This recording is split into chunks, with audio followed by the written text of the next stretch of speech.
Erinnya lyange nze Engineer Kakooza Frederick, nze ssentebe w'eggombolola y'e Kaasangombe LCCD mu local government, ate nze district focal person wa Nakaseke district.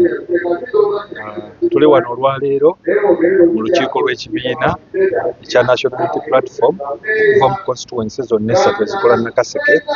Twali tugezaako okutema empenda engeri gye tugenda okwongera amaanyi mu kibiina ku ground, okulaba nga obuwagizi bw'ekibiina bweyongera, ate era oba oli awo n'okutunuulira mu bacandidates abagenda okubeera abayisimbawo, n'okutereeza ebyabaddewo okulonda okwabadde kulina okubaawo ne kutabeerawo.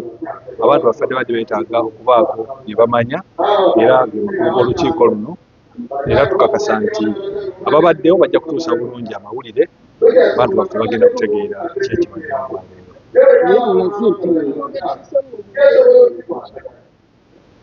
Abantu bonna boogedde ekisongovu ekitukoze obulungi, era ne bali mu bakutte nga boogera olukiiko lwonna, ate nga twayise abantu bonna. Naye ffe ng'abamu tetusobola kukolera mu kavuyo, ate oluusi tulowooza nti abantu baffe abalala bano abalonzi tebabitunuulira abali ku lukiiko wansi, naye tusanze obuvuyo nga bukolebwa mubaka waffe ate akiikirira Nakaseke South Honorable Lutamaguzi. Ye alowooza nti bw'agenda ku leediyo n'ayogera by'ayogedde, bali balowooza nti bye biri ku ground. Tutegese ground eno okumala okuva lwe twava mu kalulu okutuuka olwaleero tetutuulangako naye mu lukiiko n'olumu.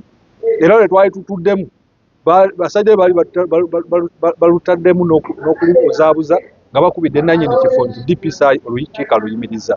Paka lwe nakubira DPC n'agamba tanayimiriza ku lukiiko.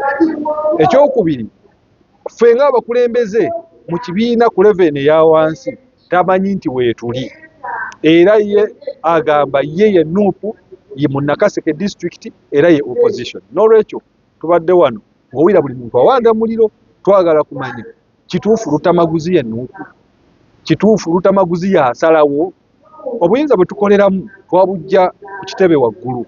Twagala bwe kibanga ddala Lutamaguzi y'alina obuyinza bwa wano, era naye twagala twawulizeeko bwe tusobola okukozesa, oba si kyekyo agoberere obwo bwatuwe okuva ku kitebe. Era twagala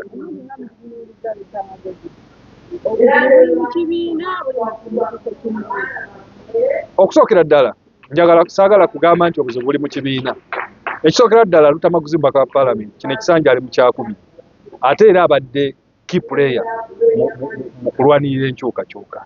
Tolina bw'omwawula na kibiina, naye kye twagala ekibiina nakyo kitegeere, kijje kiwulirizeeko eno wansi, kyongere okutula bye tukomplaininga bituufu. Kakati okulonda kwayimirizibwa ku Sunday ennaku z'omwezi 18 ye yateekawo okulonda, temuli balijeswa, temuli ki, era n'agamba nti okuyimirira kw'okulonda ye yalagira kuyimirire kubanga yalaba ng'abali mu kulonda ne process yonna si be bateekeddwa ba NRM, era ekibiina bagenda kukisuula. Ye n'ateekawo okulonda, ate ng'ekibiina kyali kikoze eki kiyimiriza. Kyova olaba tubadde tulumiriza Lutamaguzi, ate era n'ekibiina nga nakyo tukigamba kiveeyo kimenyewo ebyo byagamba nti obuyinza obumukkiriza okukuba olukiiko olwo n'okulonda byalonda na byonna byazaakola bulijjo nti amaanyi agajja ku kitebe. Era nze ng'omuntu ngamba nti bwe kibanga amaanyi ago omukulu g'akozesa agajja ku kitebe, ate nga nanga obuyinza bwenkozesa era bwenkoleramu nabujja ku kitebe, nsaba ekitebe kiveeyo kitubuulire oba oli awo tuyinza okuba tetusobolegana okuleka nga tutereezezza enkola y'emirimu.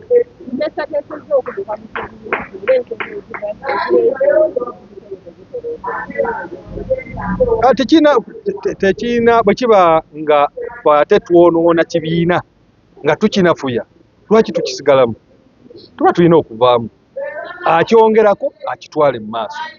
Bwe kiba nga ffe tulina kye twongera ku kibiina, era ekibiina kijja tubuulira, kijja tuwuliriza, oba oli awo kituuze n'omubaka, ffenna tube nga tutambulira mu kintu kyekimu. Mulanga bammwe abakulembeze ab'oku ntikko bwe balemererwa okuva ne bagamba kubonera Lutamaguzi, kitegeeza muli beeteefuteefu ng'ab'e Nakaseke okuva mu kibiina ekyo kya nuupu. Ekirungi mubadde mubeewulirirako, nze nkoze speech esembyeyo, buli muntu ekyo kyagamba, kubanga tetusobola kubeera mu kintu kitalina order. ne bwaba LC1 tumuwe ekitiibwa kyova ne president wajja mu kitundu LC1 yasooka okwogera n'aggulawo n'omukolo gwa pulezidenti newankubadde pulezidenti alina obuyinza bwonna naye agamba nti LC1 ono aweebwa ekitiibwa era yalina obuyinza awo kakati naffe tuba tetusobola kubanga tukwatagana n'omubaka ng'ate yalina obuyinza obwenkomeredde tuba tuzingamya mirimu gya kibiina omugezi obeera olina kukola ki mirimu gy'ekibiina kugireka n'ogirekera omukulu n'agikola.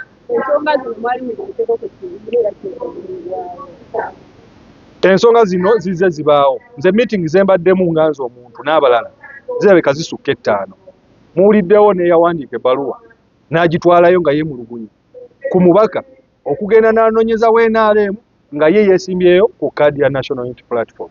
Bibaddewo ekapeeka bibaddewo ku disitulikiti y'e Nakaseke twalinamu owa NUP naye omubaka yagenda anoonyeza WNRM. Ebyo byonna abantu bazze babitunuulira era nga babikomplaininga ne tubigamba ab'okukitebe nze kennyini nali ngenzeeyo personally ne mbagamba n'ebintu bino byetaaga kutereeza omukulu mu mugambeko kubanga ffe abantu betukumaakuma obukiiko bwe tulonda bw'abumalamu amaanyi n'agamba nti obwo bukundi abuyita bukundi bwa Salimu Sale simanyi bwani bwa NRM abantu baffe baba banafuwa era omuntu bw'omala omusibako ekyatali oba oli awo asalawo n'agamba kante ebintu bino mbirekere oyo agamba nti yabikola.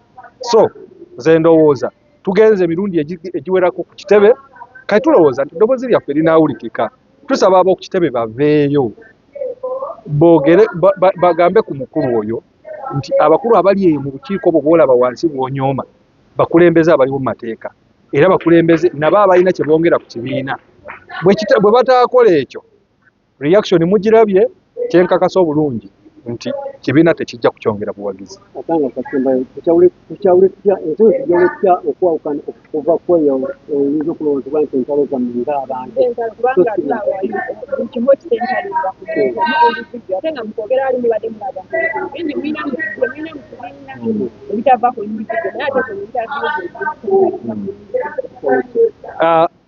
ebizibu abamu babadde babiyita nti biri mu kibiina nze sisobola kukisiba nnyo ku kibiina. Ekibiina kyenkivunaana kiri kimu kyemirundi gye tugenzeyo ne tucomplaininga ku bikolwa bya Honorable Tamaguzi tetuweereddwa response eri positive oba eri negative. Ekyokubiri kye kireetera abantu bano kulowooza nti n'ekibiina kiri disorganized naye nze ekibiina ekyo sikikkiriza. Nze ndowooza nti ebimu ebibeera eno tebabimanyi ate nga bwe mbagambye oli agambye Wakyagulanyi agenda nga bw'ayagala ne kaadi eyiye si yakuvuganya eri reserve gwolowooza nti ono amuvuganya ayagala okujja mu parliament omuntu oyo asigala alina amaanyi mu kibiina n'olwekyo ekibiina kye kirina okuvaayo kyova owira nga babigatta nti emivuyo egiriwo giri ku muntu n'ekibiina. Naye nze nga chairman oba district spokesperson ndowooza nti ekibiina tekirina mukono mu kintu kino obunafu bwakyo buli obu butavaayo kiriyalinga eya kati tunuulira nga kino ekyokulonda kibiina kye kyayimiriza naye ate ye omubaka najja n'ateekeka okulonda era n'agenda ne ku leediyo naga nti okulonda waffe Nakaseke kwawedde bali abasajja twabatebuse ekibiina kyaffe ate bakitwala BNRM bagenda kukisuula twabatebuse ffe ne tulonda ebituufu naye ng'ate ekibiina kye kyayimiriza. Kati ekibiina bwe kitavaayo kutangaaza kw'eyo nsonga tolina bw'okyawula kubanga Tamaguzi kyayogera kituufu.